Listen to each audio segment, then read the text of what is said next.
Right, next up, we've got Duke and Georgia Tech. Georgia Tech, 8-point home favorites, 54 the total. It's very difficult for me to ever take Georgia Tech laying as a favorite, especially in this price range. The underdog is their thing. And they should have covered against Louisville. I'm still not over that. I mean, they move the football constantly in that game, and they've just blocked field goal for a touchdown and fucking fourth down. They got stopped a couple of times. But that should have been a cover for them at Louisville, 31-19. They're off a bye week, extra time to prepare. So another situational advantage for Georgia Tech. I don't think I want to step in front of Georgia Tech. I think they're still better than Duke. Look, credit to Duke. I mean, they beat North Carolina, but North Carolina's clearly having issues defensively, and that's a North Carolina team that gave up 70 to James Madison. And then who else did they play after that? Northwestern has got a horrible offense. I'm not making too much of a big deal of that win. UConn is rebuilding. They were a 17-point favorite in that game. They barely won by 5. Middle Tennessee is one of the worst teams in the country. I can't get too excited about that win for Duke. This is definitely a step up for them. This is probably the best team they've played. They're better than North Carolina. They're better than anything they've faced before that, too. But this is also not the price range that I love backing Georgia Tech in. And I like Haynes King. I like Jamal Haynes, the running back. The defense is still a little shaky. They're not as good as a favorite as they are as a dog.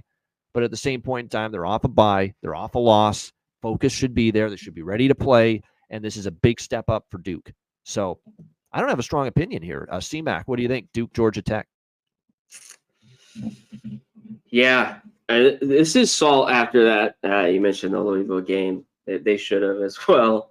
And they're off the bye. They're at home. This could be a spot I think they could cover. And the biggest key for me here is because the offensive line's great. They should be able to have some success running it. If Haynes King, he's only had one pick. Like if he's clean, they win this game. Like I mean, that's just he hasn't had a bad game yet. On the other side, yeah, just sleep at the wheel. Defensively against the run, again, a big concern. It's a run-first Georgia Tech team offensively.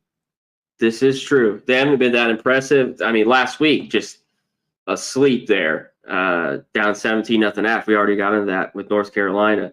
But they fought back, ran the ball well. I think they'll have success running it on Georgia Tech, too. Both teams should in this game. But I think Duke is it. I want them in the 7.5. I think they could lose this game. But I wouldn't just be loving Georgia Tech here, laying 7.5.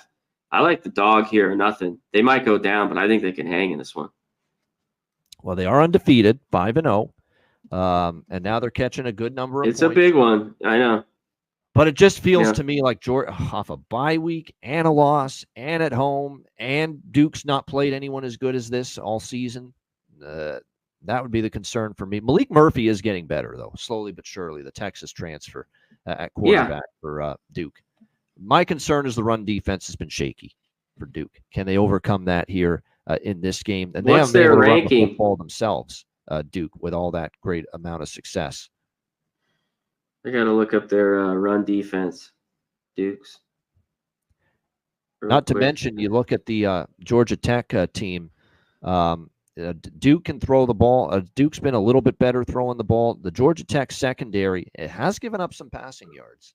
So this actually, I do lean over, actually, at looking upon this. Kind of feels like Georgia Tech can run it on Duke, and Duke can maybe throw it a little bit on Georgia Tech.